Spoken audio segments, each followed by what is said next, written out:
দর্শক, নাইক্ষ্যংছড়ি সীমান্তে স্থল মাইন বিস্ফোরণে আহত হয়েছে দুই বাংলাদেশি। বিস্তারিত জানাতে কক্সবাজার থেকে যোগ দিচ্ছেন সহকর্মী আজিম নিহাত। আজিম,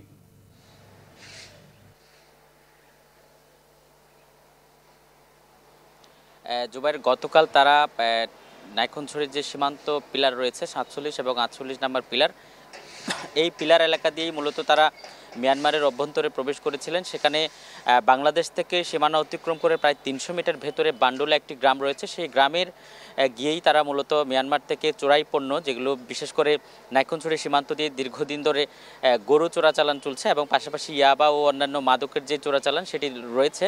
এবং তারা, স্থানীয়রা ধারণা করছেন যারা মাইন বিস্ফোরণে আহত হয়েছেন তারা সকলেই সেখানে গরু অথবা ইয়াবা আনতে গিয়েছিলেন। সেটি আনতে গিয়ে মূলত সেখানে মাইন বিস্ফোরণে আহত হয়।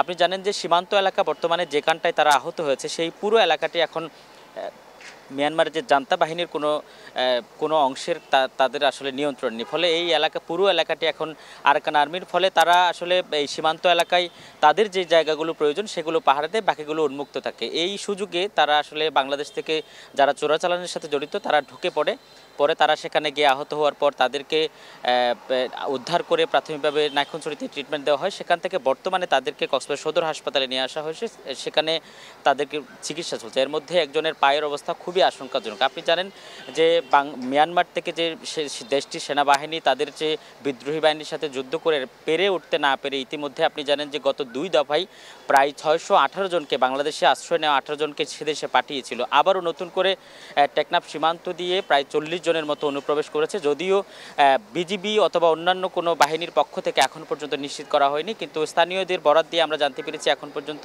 প্রায় 40 জনের মতো টেকনাফের সাবরাং এবং নাজিরপাড়া দিয়ে প্রবেশ করেছে। তারা বর্তমানে বিজিবি হেফাজতে রয়েছে। জুবাইর,